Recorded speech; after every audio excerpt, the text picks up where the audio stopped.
All right, welcome back, Sean. We just had a break for a cup of tea there. Again, just to review who we are today, you are a bookmaker in Dundalk. You had a service from SIS, Satellite Information Systems, back in the late 80s and into the 90s, where they provided you with horse racing and greyhound racing bundled together. You weren't interested particularly in greyhound racing. It's only a small percentage of business in a lot of cases. And that suddenly in late 1993, 1994, SIS determined to introduce a new charge to cover bags or greyhound racing, which you believed was already contained in the original fee. You disputed this extra amount. You negotiated with them, agreed to continue to pay your normal fee and to put the other disputed fee on account until it was resolved, and they just cut you off and your livelihood was cut off. So from 1994 to 1999 you had engaged McCann Fitzgerald, major firm of solicitors, through which a senior counsel, Ian Finlay, had produced a definitive legal opinion stating that there was a fundamental breach of contract against you by SIS, which obviously heartened you in terms of taking your case. You were offered €80,000 excluding costs in 1999 if you'd walk away. You didn't take this amount of money, and you then parted ways with McCann Fitzgerald and continued to represent yourself as a litigant in person, a lay litigant. You went in front of Judge Budge in the High Court, and afterwards Niall Colfer, the solicitor acting for SIS, offered you 300,000 punts at the time to essentially to walk away, which, as I've pointed out to you, would have broken down as 60,000 punts a year for the previous 5 years you've been out of business, much more than you would have actually taken home out of your business, and would have set you up well. But you, once again, and this seems to be a repeated pattern for you, refused to take this money, and you wanted it fundamentally you wanted an adjudication. But you did mention something over the break where we're having a cup of tea, Sean, about one of the concerns you'd had about McCann Fitzgerald in terms of them having or representing Ladbrokes. Just tell me a little bit about this, will you? Well, I wasn't aware that when they took my case on, when McCann Fitzgerald took my case on, that they were actually representing Ladbrokes Ireland in Ireland. In other words, it's not that they were representing them in the case. They just say Ladbrokes are a major component of SIS. Yes. They're a major shareholder in SIS. So you're talking here about a conflict of interest concern. Now, you're not saying that Ladbrokes, the McCann Fitzgerald were representing Ladbrokes against you, and it was representing you and Ladbrokes at the same time in that. But as I've explained, I mean, it would seem perhaps McCann Fitzgerald are a very large business, and some arm of their business may have had Ladbrokes as an ongoing client. Would you have been happy if you'd known this when you signed up with McCann Fitzgerald? Would you have continued to do business with them? It's unlikely. No, I wouldn't have continued to do any business with them. I would have deemed it as a conflict of interest, despite the fact that they might not see it as that. Yeah, because I had said I don't know exactly what the area of law. It does seem a bit iffy to me that you could have, acting for someone who might actually lose money as a result of another client of yours in the same space. And I'm not sure what the law is now, but I would have thought that at least as a customer you would have had the right to be told, look, by the way, Sean, a certain element of our business represents Ladbrokes in other areas, but we will reassure you there's no conflict of interest. They may have been able to reassure you, but are you saying no one ever told you this, is it? No one ever told me. All right, so I just think that's important in terms of, perhaps as a lay litigant, we all learn more about the complexities or inner workings of the law. Anyway, what I want to move on with now, Sean, you've already been 5 years out of business. Just the other element, again, when I discussed with you about the concept of an injunction, if you had managed to get an injunction back in the early days, you could have continued to hold on to your clients and keep your business going while disputing this sum of money. And also, this sum of money was, say, £444 a year, which you were willing to put into an account so that if you were adjudicated against, the money would go to SAS. But in the meantime, SAS also lost £4,800 punts a year of not having your business, right? Yes. Anyway, you moved on. Your next connection with the legal profession. Who did you turn to next, and where did you get them from? Well, through a friend of mine in racing, he recommended Oliver Kelly, a Belfast-based solicitor, and my friend made arrangements for me to go to Belfast to meet up with Oliver Kelly.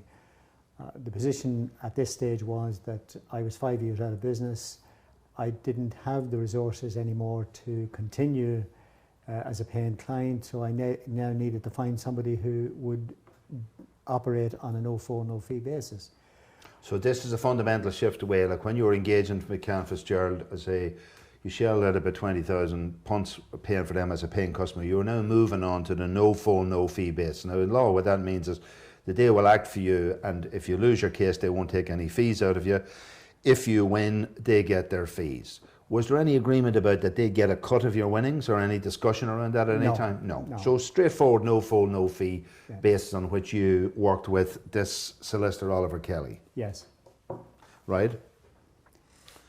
So where did he, and he was based in Belfast, right? He was based in Belfast, so he recommended that I go with him to meet Michael Ford. Michael Ford is a senior counsel, expert in competition law, apparently. In the south? In the south. Right. We travelled to Dublin, two of us. We went to his house. His first reaction to the file was, when he looked through the documentation that he got, was that McCann Fitzgerald done me more harm than SIS did. This is Michael Cush, senior counsel. This is Michael Cush, senior counsel. And in what sense did he mean that they did you more harm? That they didn't immediately apply for an interlocutory injunction to get... which would have kept your business going, which would have, while this dispute was being addressed. If it was granted, would have kept my business going. If it wasn't granted, it may have been a direction to pay it and then run the case. Just again, because one of your concerns, I think you've said to me, is that if you had simply paid the money as like a docile, fragile customer, that essentially you feel you would have lost the moral argument of fighting it. And you're saying that at least if an adjudication was made against you, that you couldn't get an injunction, you'd say, okay, judge, I'll pay the money because I need to fund my livelihood, but I dispute the issue. So at least the dispute would be essentially on the table. Yes, I think for me, I understood that if I was refused an injunction, if McCann Fitzgerald had applied for an injunction, which I was paying them to do, that if a judge refused to give me an injunction, then I would have taken that as a direction to pay the fee and run the case parallel, right. Which I would have done, which I would happily have done. What I wasn't prepared to do was acquiesce to what I knew, what I believed strongly was a wrongful charge. Right, and when Michael Ford said to you that these had done you more damage than the original SAS company, did he quantify the damage that might be to you? Well, he quantified it in as much as he issued against McCann Fitzgerald a protective writ. Right, okay. And he said that he would get me 400,000 from McCann Fitzgerald. Not SAS, from McCann Fitzgerald. SAS, That was because they had, they had failed to perform their duties as such. Right. So, okay, you're dealing with Michael Ford. Had you a couple of consultations with him and... Two consultations, I think, in his house. And then we met in the four courts during motion court hearings. Right, okay. Pushing the case forward.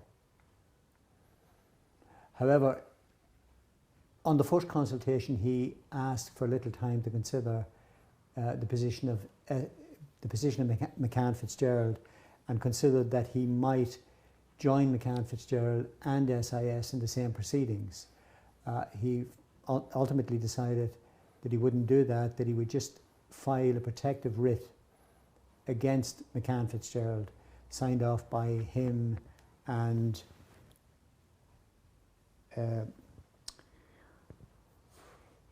Carida Nadeau.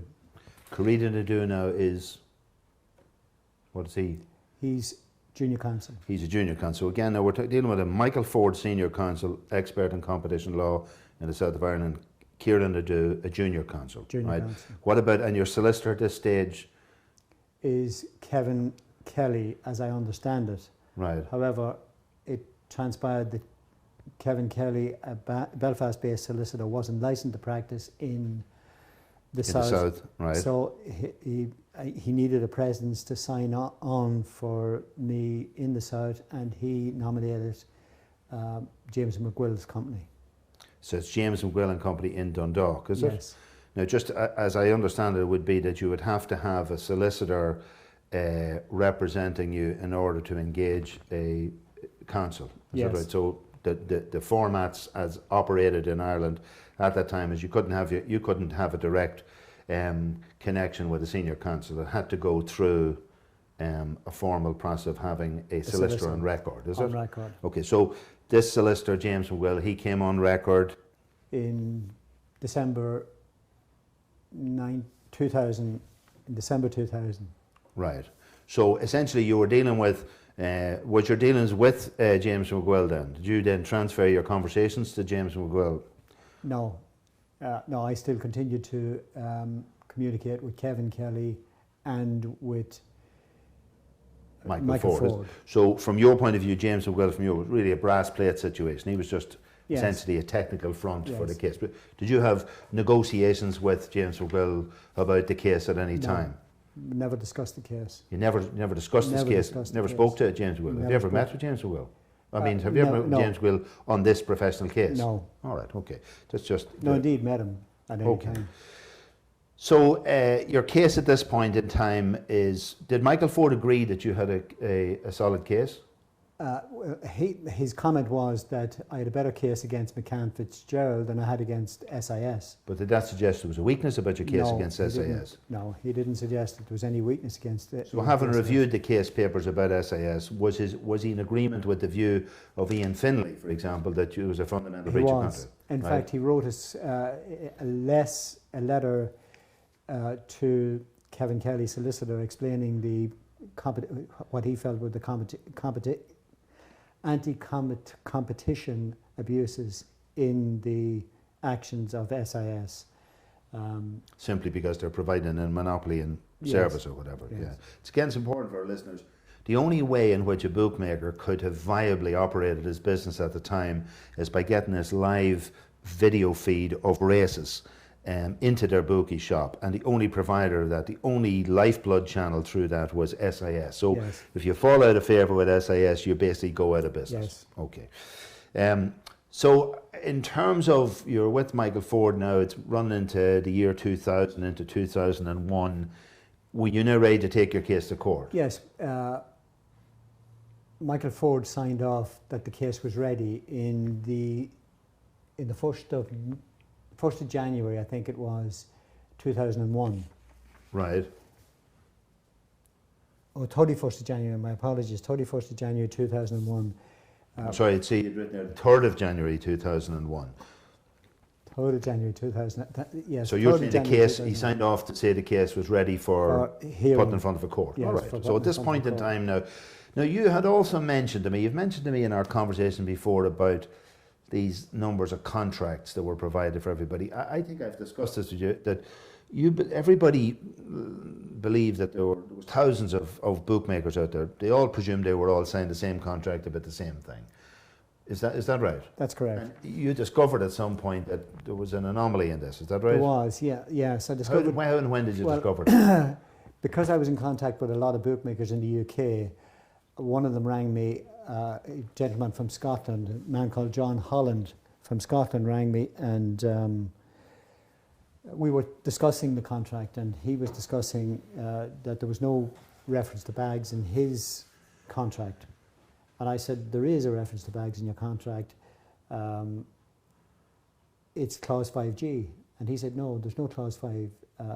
Clause 5G in my contract doesn't refer to bags. Now, just again for our listeners, bags is bookmakers afternoon afternoon greyhound services, and is that's part of the fact service. that's the part of this facts service that was supplied. That's the service that's supplied by SIS into your shop, and it's the part that covers greyhound racing. That's right. Separate from the major 90% of the business was about horses. That's right. So he's saying to you that his contract was essentially different than yours. Is that what you're saying? Absolutely. Right.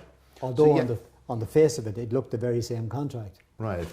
So you've actually got, you've showed me here just there now, copies of this. There's 2 copies of a contract here in front of me, isn't that right? That's and in right. fact, both of these contracts are this man Holland's, is that correct? That's right.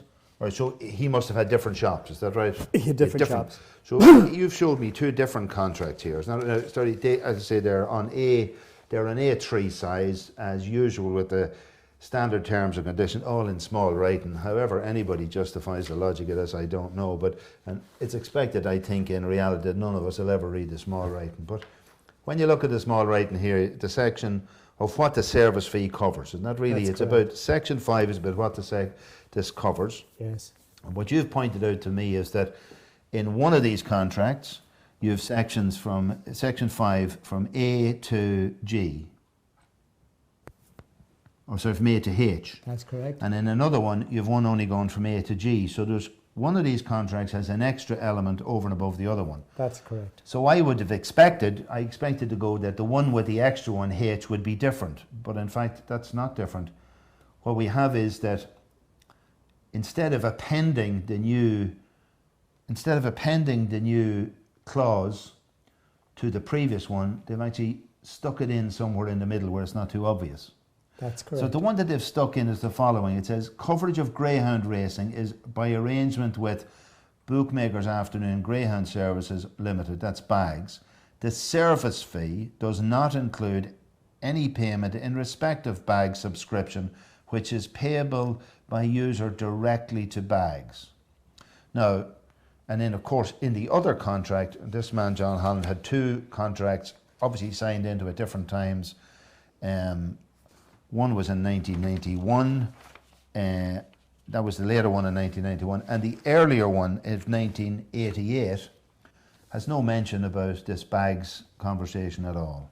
So what's the relevance of this, Sean? Well, the relevance of that is that What did you discover about these what I discovered contracts? was that approximately 8,000 contracts were printed for the independent section of the betting shop offices in the UK and That's Ireland. the smaller operators That's the as smaller against ones. the As against mainstream. the chain bookmakers who effectively Own the own the SIS, service. right. They had a separate contract for themselves. So you're saying it was a bit. You're aware. How are you aware of this? Well, Sean? after discovering from John Holland, I made further inquiries in the UK and discovered from a manager of SIS who operated in the London area that he had been instructed that boxes of contracts which he would have been signing and rolling out with each shop, independent shop that opened, that he was instructed to bin those contracts that he had, the boxes of contracts he had, and that he would be then getting a new contract. So what you're saying is that thousands of contracts, the original ones, which are the ones I've read, and certainly the one here signed by John Holland in 1988, had no reference to anything to do with bags or anything in the service fee. What you're saying is that whatever number of those contracts were still in the boxes, that this manager was told bin those and we're going to replace them with a new contract, and this new contract has a specific reference to this coverage of bags, and it's saying service fee does not include any payment. So somebody changed these contracts from the original ones to these ones. Is that correct? That's correct. Right. And what relevance do you believe that has in your case? Well, I believe that it goes from being a So you're saying this isn't accidental? I'm saying it's This not couldn't have just accidental. happened by Well, it accident. couldn't possibly be accidental. It couldn't possibly be. So somebody deliberated on this and made this change. Absolutely. Is that right? Somebody deliberated and had those contracts reprinted Right. again. the remaining contracts left that weren't already gone out, like John Holland's, Right. whose service had been rolled out, and he had gotten this contract. When they realized, for whatever reason, they decided we need now to destroy the remaining contracts, that remaining principal contract, and replace it with this new contract, inserting this new term into it. Greyhound racing is by arrangement with bookmakers, afternoon greyhound services. Now again, just to review where this is in the overall thing, you originally are stating that the SIS service, which effectively took over from the original Xtel radio service, involved, and you read it from me in a definition sometime earlier in the contract, in relation to what was meant by the FACTS service. So FACTS was full audio and captions televised service composing of audio and captions for race meetings and sporting events, scheduled for the relevant day and covered by SIS. So would you believe there was everything that was coming in their system was the service fee? Was the FACTS and service. In the documents of 1988, there's no separation or definition of any of that. That's correct. And that subsequent, sometime between 1988 and 1991, the original, according to a manager working in SIS who spoke to you, the original contracts you had were dumped. These were introduced, and would this have been brought to the new customer's attention, this specific subclause? No. No. So it was in the small terms and It's in the small conditions. print. Okay, so you were aware of this when you spoke to obviously Michael Ford. He's in a position, he has a case ready for trial on the 3rd of January 2001. So you're expecting therefore finally to get a hearing in the High Court. Yes. So what happens then? During the process of fixing a date for trial, in one of the motion courts, which I attended with Michael Ford, and I believe that, which he didn't get a date for trial, because of a defence put forward by SIS that they weren't ready for trial. When we exited the court and we stood in the corridor talking, he said to me, I have an offer of 100,000. I may be able to get you 150,000. If you don't take that offer, then you have the whole of the summer to find somebody else to do your case. You're not a paying customer for me. And I said to him, well, look, this is seriously changed around. I believe now that this could be a criminal matter, that there had to be an intent to mislead or misrepresent the fact by inserting this term into the contract unknown to all of the bookmakers who were accepting it, that it was different from the principal contract printed, that there now could have been an intent to deceive bookmakers into paying an extra charge for greyhound racing when there was a charge already for greyhound racing in the SIS service fee, in the FACTS service. Right, and you said this to Michael Ford. I said this to Michael Ford. The first thing I want to extract that is, here's another offer. No, I mean, just want to go back to review this, because this is a recurring theme, it seems to me. You were offered 80,000 excluding costs in 1999, then somewhat I think in 2000, Niall Colford on behalf of SIS offered you 300,000 to walk away. Now you're being offered 100 and possibly up to 150,000 if you walk away. And again, you keep saying no to this. Yes. I just need to get clear here. You're a real obstinate customer in terms of, why don't you just take the money and go away? I just simply wanted an adjudication on the matter. Right.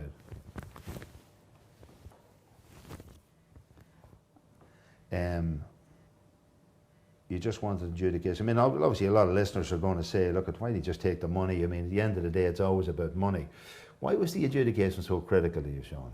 Well, it was critical initially because it was a wrongful charge. Right, and I see from the start you felt that this shouldn't have been done.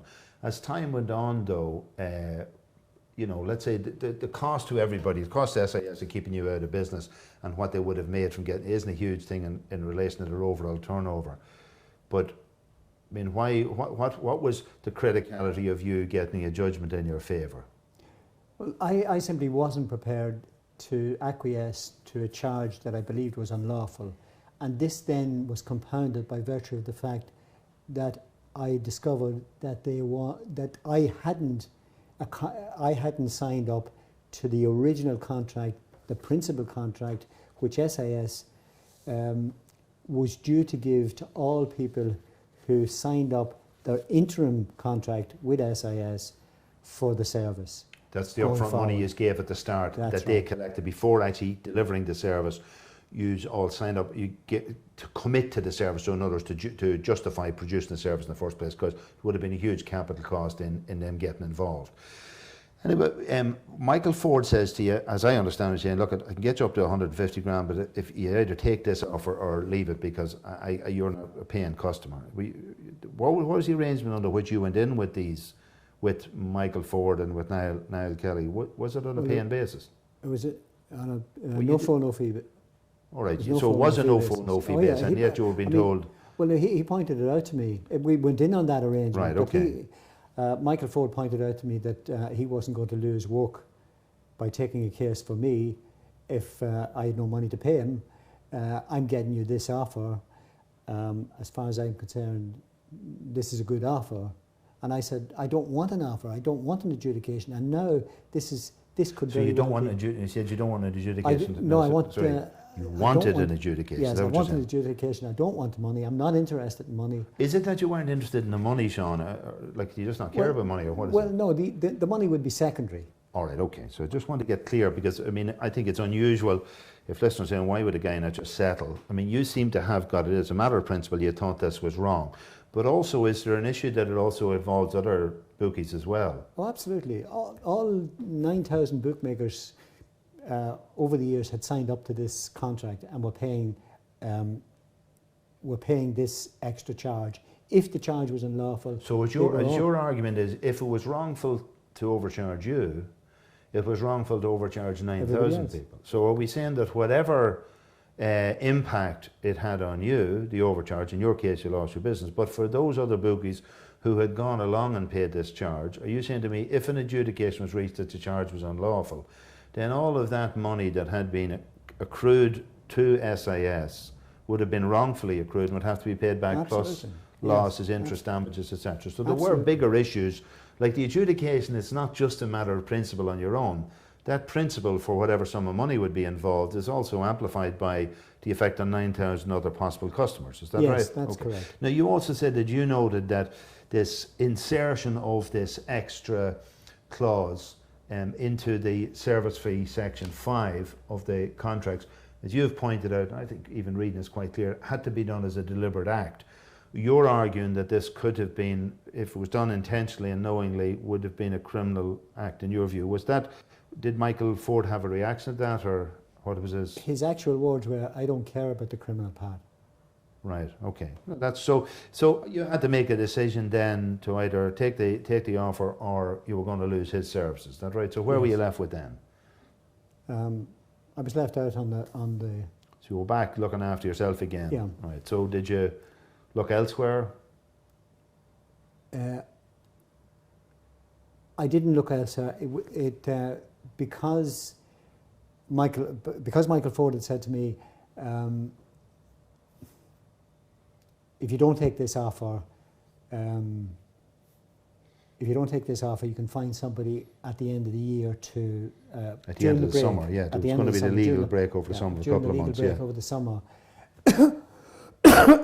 Sorry, but they continued. I insisted on continuing to get a date fixed for trial. Right. While they were still acting for me, or at least on record, I insisted on getting a date for trial. Right. And they continued to attempt to get a date for trial. I attended just before the 25th of July. It was up for hearing again. On this particular day. Up for mention, I presume, to get a date. To get a date. Okay. I attended the courts myself that day. I met Kieran Nadeau outside the courtroom. Caridi Nadeau said he wasn't going in. He was instructed by McGuill not to go in, that the case wasn't ready.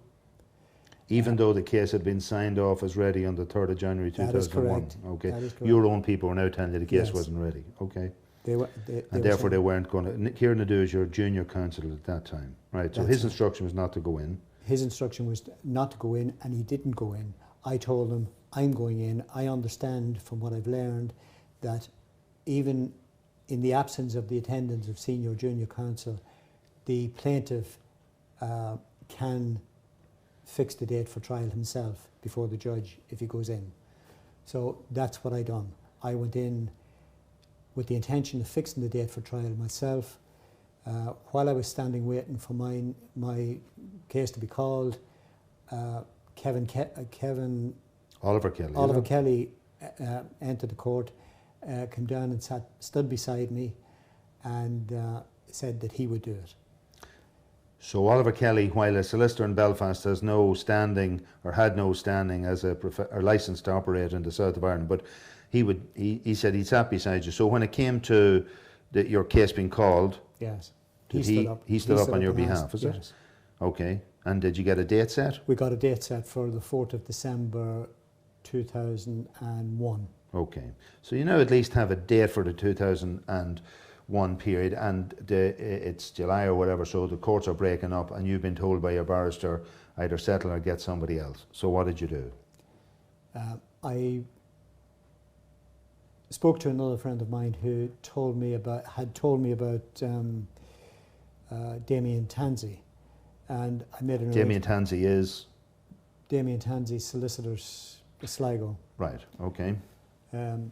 I went to meet him in his offices, not his offices, but what appeared to be his townhouse in Dublin.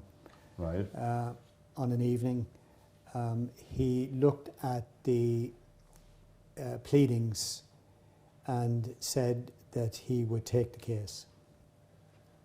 Okay, so now you're going to have a new solicitor, Damien Tansey from Sligo, whom you met in August, was it? August 2001, and he agreed to take over the case, yeah? Okay, so how does that operate then? Because of my difficulty with all of the previous legal representatives I had, I made it clear to him that I did not want a settlement. I knew that he could pick up the phone, ring SIS, and get a settlement on that. Because you already had a number of offers. The other thing is, are you employing or engaging or taking, or is Damien Tansey coming on board on a no-fault, no-fee basis, or money up front? No-fault, no-fee basis. Clearly, no-fault, no-fee. Clearly written by him. So you make it clear to him, I want an adjudication. Is that what you're saying? Because you've already turned down 3 offers. So he's clear from the start, as you understand. Absolutely. Okay, so how do you transfer over to him?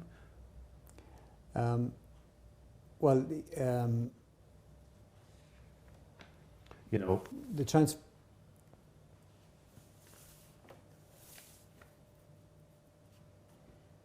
when you were talking about, he's going to take over your case, so he has to get access to your files. Yes, he has to get access to my file, and he checks with McGuill's, who are looking for an James McGuill is their solicitor on record, who is basically acting as a brass plate front for Oliver Kelly and the Michael Ford relationship. Yes. Okay, so when he contacts him looking for the papers, he seeks an undertaking. McGuill seeks an undertaking from Tansey and Company to pay any reasonable costs that they had incurred with the settlement of the case, or the up to that date. Yeah. Right. So in other words, for him to pass over the files, he needs an undertaking from Tansey that in the event of money emerging from this case, we will get paid and a portion of money which have accrued of our out-of-pocket expense or costs to date. Yes. And that would be not unreasonable in case of no full, no fee. In other words, you've ridden the horse halfway down the track, you want to jump to another horse, the first horse and jockey have to be paid for. Yes. That's what the rationale of that would be. So I presume Tansey gave him this commitment. Yes. And you get your files, is that right? Yes. Yes. Okay, so now who do you engage now? You move from Michael Ford is now out of the picture. Who's your senior counsel now? Damien Tansey nominates Michael Cush. So Michael Cush is a senior counsel, right? And your junior is Damien Tansey retains Kieran Nadeau from the previous relationship with Michael Ford. relationship So with there's a Michael Ford. continuity from Michael Ford Senior, Kieran Nadeau Jr. towards Michael Cush Senior, Kieran Nadeau Jr. So That's there's a correct. continuity here. Yes, So you meet with Michael Cush. I meet with Michael Cush. Has he already seen your papers? He's read himself. He's read the brief beforehand, has he? Yes. When you meet him, okay. Yes. He asked me just to go through it with him again, and he looked at particular documents. And so where did you meet him? I met him initially in the forecourts on September 2001 Okay, so you met him with who else now? with He was there, Michael Cush and Kieran Nadeau. Michael Cush, Kieran Nadeau, and Tony McGlynn. Tony McGlynn is who now? Who does he? He's a partner in the firm of Damien Tansey. All right, so Tony McGlynn works for Damien Tansey and Yes. company. All right. So you met them. So how did this case progress? Because remember, you have a date. You know, this September 2001, That's but you right. have a case which has been signed off for, as Michael Ford has been ready for trial. Now you've got a new barrister on board. He needs to line up that case for December. So what do you need to do now? Who comes on board now? Well, we have a number of we need forensic accountants to do a forensic report on my my income To assess your expenditure. damages losses Yes, claim. Okay. Right. So we get a firm of forensic accountants in Belfast, and they come on board, and they do Right. the accountancy work. Okay. Now, I think I've discussed this with you. I had to try and get my head around this, why all these accounts things are important.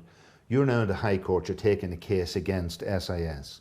There are two aspects of this case. One, that you win the substantive issue of, is your argument incorrect to the false charge or the overcharge or wrongful charge, is it correct or not? That's the first element. The second element, in the event that you are proven to be correct and your argument won out, there was an assessment of damages for the loss of your livelihood, etc., over the past number of years, which the court would have to adjudicate, and they would come up with a certain sum. Now, it's not that simple in that you win it. You could have won your case, the substantive issue, you're right, Sean, but if the sum of damages which was granted to you was less than a particular threshold, right, which is set within the High Court, if it's less than that threshold, you might win your case, but it would be up to you to pay the other side's costs. Now, that's often people don't appreciate the relevance. So just in terms of the fears, you might believe you'll win your case, but if your damages don't exceed that of this threshold set within the High Court, then you could have a Pyrrhic victory of winning your case but losing your costs. Now, when you discussed this with me, one of the problems around documenting, accounting, and forensically analysing the actual losses to you is that the nature of the bookie business, I don't know anything about bookmaking, I just know that our previous Taoiseach Bertie Ahern and the tribunals seem to be able to have a conversation about how money could be emerge or disappear or wander or squander or launder through they used bookmakers and racing. So I put my money in a horse and some other money came out. So I have a sense that accounting around monies around bookmaking is quite difficult, and also that's why when we talked earlier, you were working in Dundalk on the border between Northern Ireland and Southern Ireland, and in Northern Ireland there were no taxes on betting. So the pressure on bookies in Dundalk in the 90s was to basically, you want to stay in business, you take our bets without taxes. So this would become a fraught area. So this was why it was necessary to bring in forensic accountants to establish this. That's what's important about this. The other thing, though, I want to say to you, though, Sean, is that you were also aware, though, that this impact could apply equally to 9,000 other bookies. So is it not true that if you had won your case, the point of law in your case, and still you had lost you still had to pay the other side's cost, that would hit you severely. But on the other hand, the judgment that you had won in your favour could be used by every other bookie in that 9,000 to to claim back the monies they had wrongfully been charged. So it's Yes. significant. And when we started this, it's that sum of money which you have recently, in 2013, have a forensic accountant established for you. And when that money accrues to 9,000 bookies from the period of, say, 1994 onwards to 2013, it accumulates with interest charges and consumer price index increases to the figure of almost 200 million. So on a larger macro scale, from SIS's point of view, the case they're fighting is not actually just against Sean Lawless. You're the guy with the finger in the dam. If you get through, the chances are there's 9,000 other guys coming after them as well. So I'm just saying they would be aware of this, I presume. Oh, absolutely, Right. yeah. So the reason I'm just trying to wonder why anybody would offer you 300,000 to go away if your case had no merit. Yes. I mean, the fact is, you could have won your case, lost cost, and you personally would have been damaged hugely. But the back end of that would have been 9,000 bookies could have taken, as it turns out, nearly 200 million off of these larger, of SIS, which was owned by a conglomeration of, give me again, Ladbrokes, Coral, Hills and Mecca, right? So now we're with Damien Tansey. You've got your forensic accountants on board. You mentioned to me at some point in time, Moore McDowell, the economist in Ireland, he had been engaged with you for what was his, why did you just bring him on board? His role was to a professional witness in terms of the impact of competition or anti-competition practices in the off-course betting industry. Okay, and again, to remind our listeners that SIS had a sole monopolistic feed through you. If you didn't take their service, you went out of business. Yes. All right. So you went through a number of consultations. You effectively had, as it turned out, 6 consultations with Michael Cush right up until the day of the trial of this case, which took place in the 19th of February 2002. So moving forward from September 2001 into the trial date of February 2002. Do you want to just take me through some of the issues that emerged here? Michael Cush, when he looked at the things, he modified the statement of claim, is that right? He did. He amended the statement of claim on the basis of information and documentation that I gave him. First of all, to describe the amendment, an amendment as deception and conversion. And then he altered that to misrepresentation and conversion.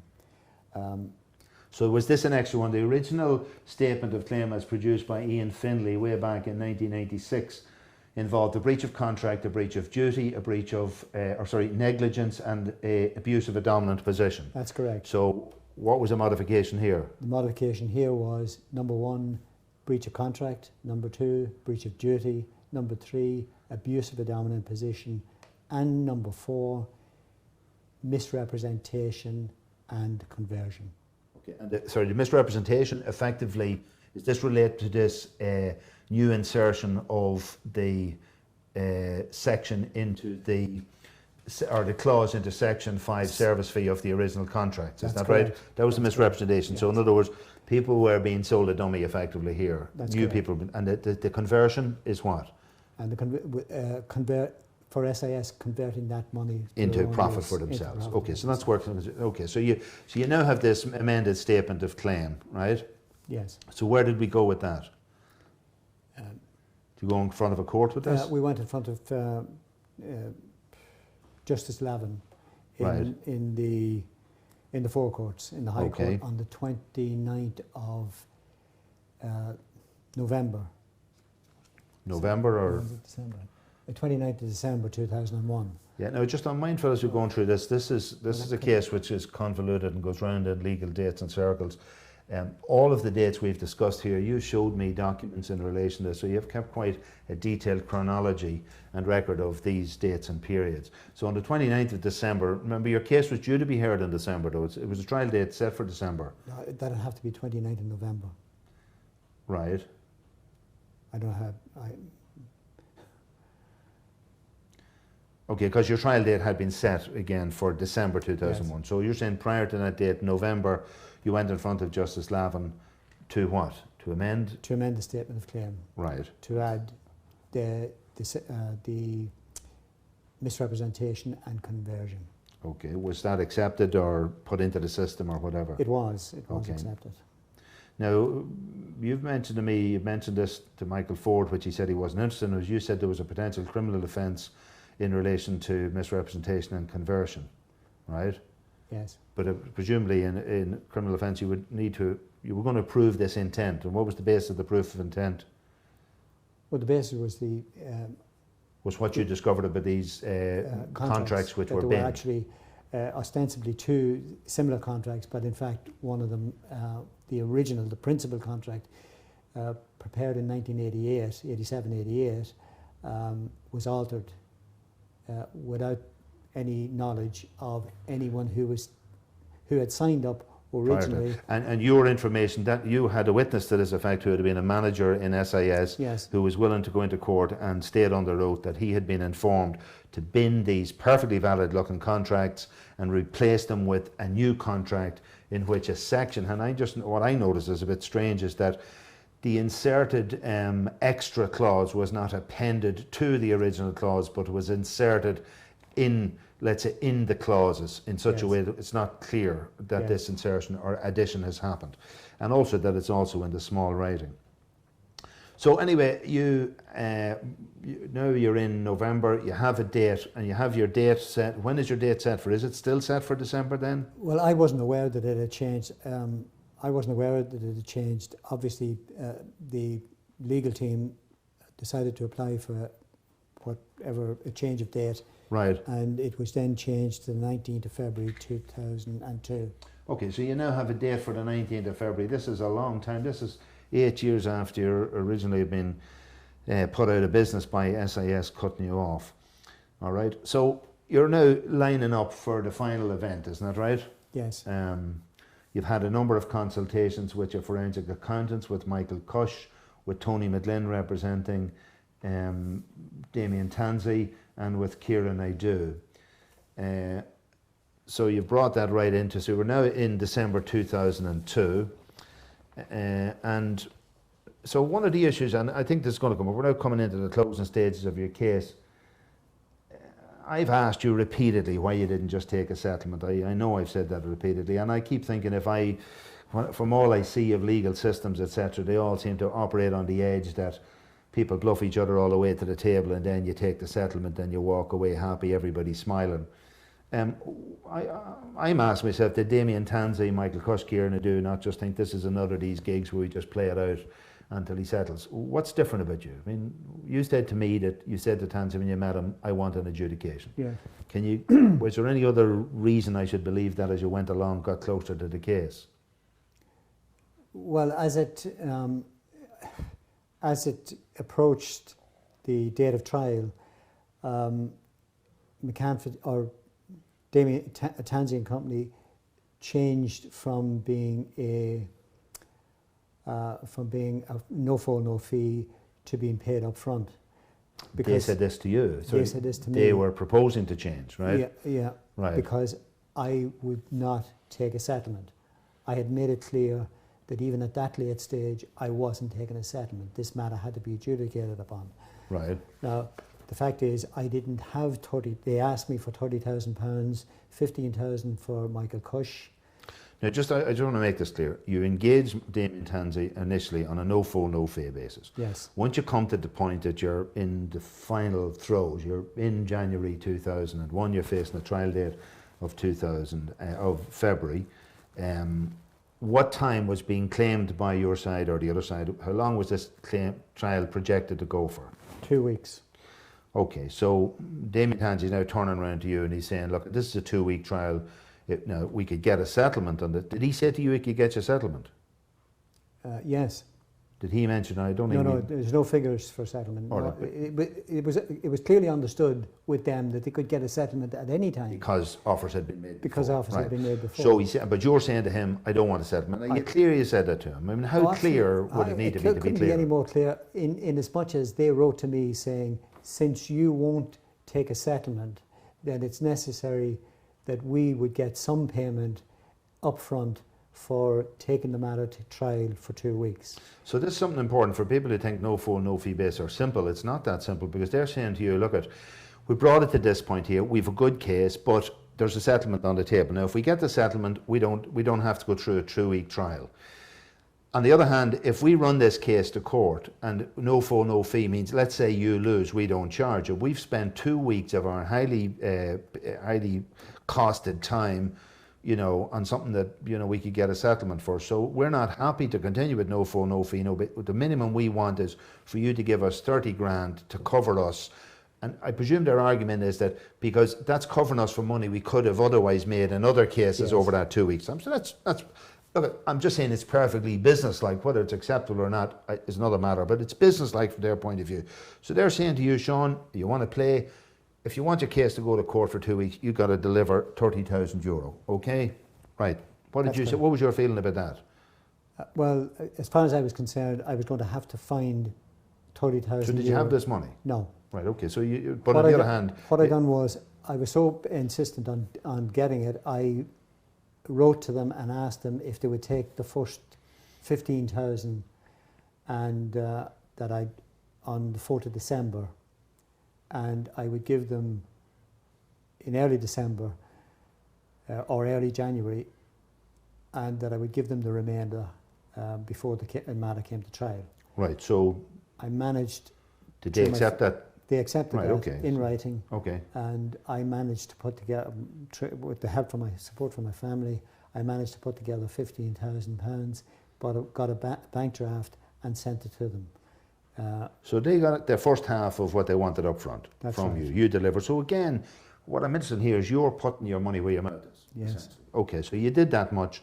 They have their 15,000. They expect to get the rest before actually going to hearing. So can we just move forward to the night before?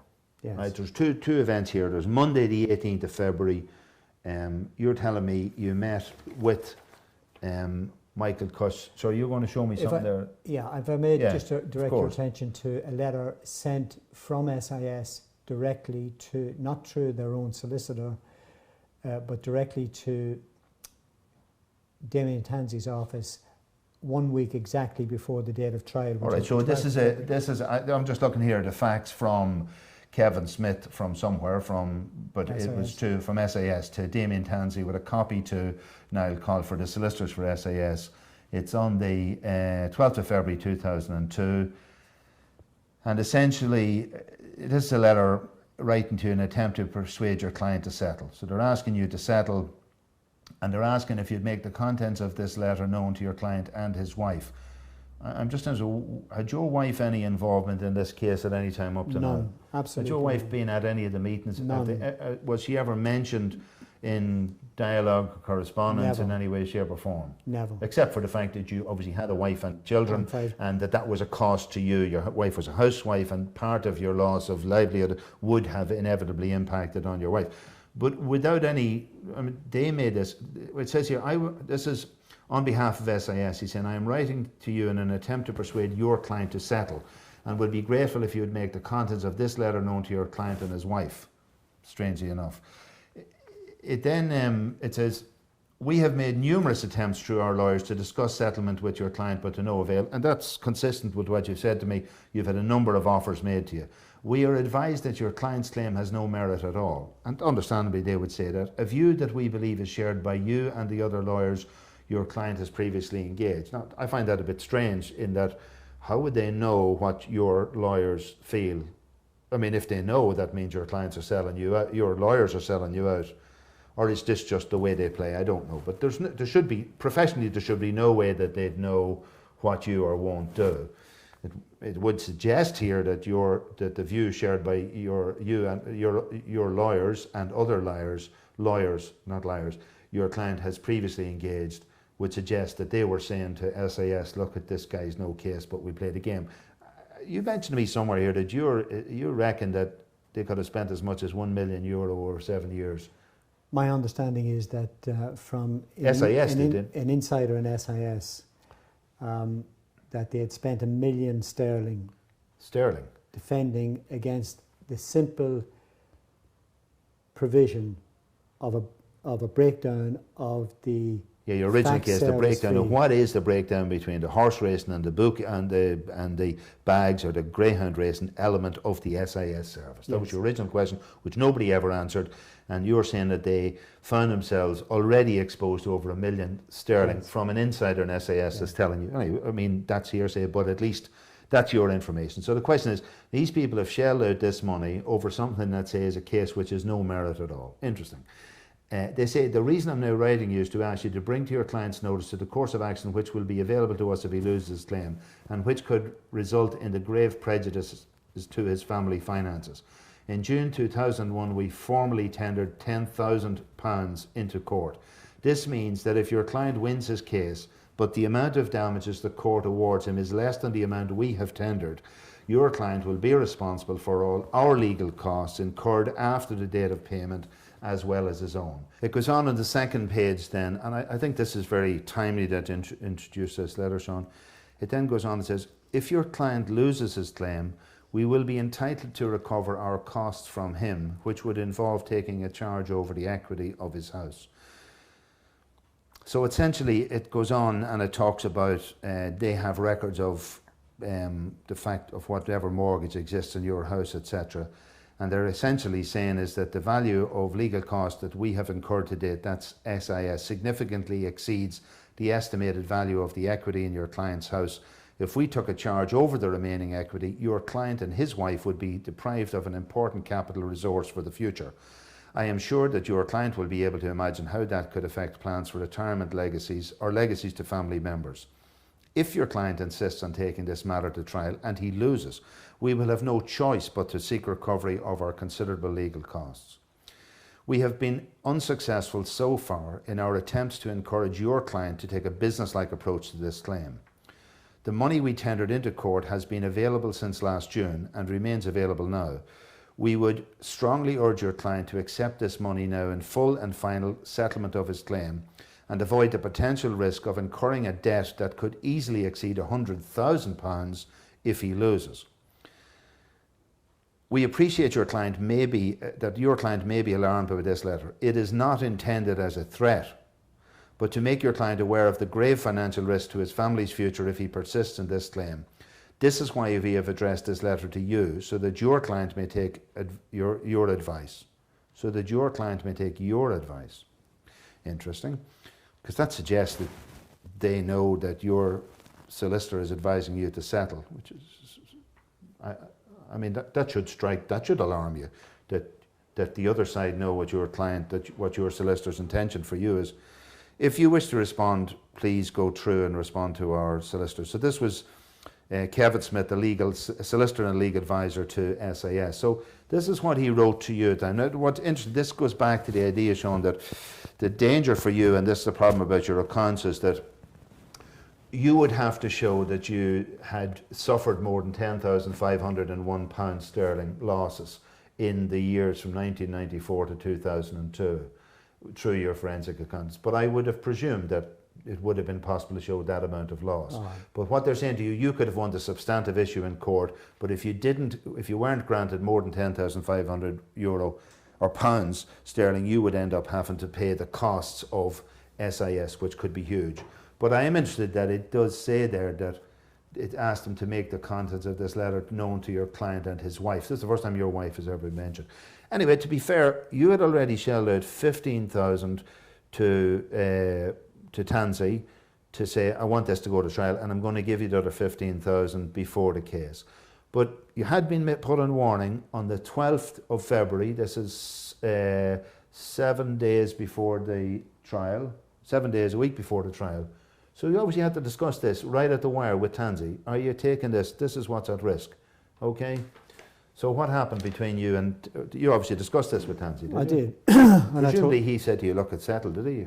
Or what did he say to you? I know he did tell me that there was a possibility that under 1876 Act, an old 1876 Act, that they could force the sale of the family home and take whatever was available of my share of it. So just what was your reaction to this? Did you decide at this stage to give up, or? No. I told them to ignore the letter from SIS, and they said to me, no, we can't ignore it. We have to put it through senior council. We have to pass it through senior council. And this is the letter that senior council wrote back to SIS. So on your behalf, did you make it clear to Damien Tansey at this stage, I want to go ahead with this? Absolutely. And you're saying, and I put my money on the table. I'm paying you for any possible exposure you might have. I've given you 15,000. I will give you the other 15 before the case. That's correct. And on your behalf, then, Damien Tansey wrote back on the 14th of February, after discussing this with Michael Cush. He said, back to SIS, it says, "Dear sirs, we acknowledge receipt of your fax letter of the 12th, which I just read. We write to you as the author of that work. You might note that our client is touched by your concern for his family, for his finances and the welfare of his family. Suffice to say, we are proceeding confidently to trial and look forward to meeting you in course of same." So essentially what you're saying here is on the 14th of February, you believe that your instruction to your solicitor is all eggs are closed, we're going ahead. Yes. Right? And you're going to put your money at the table. Yes. All right.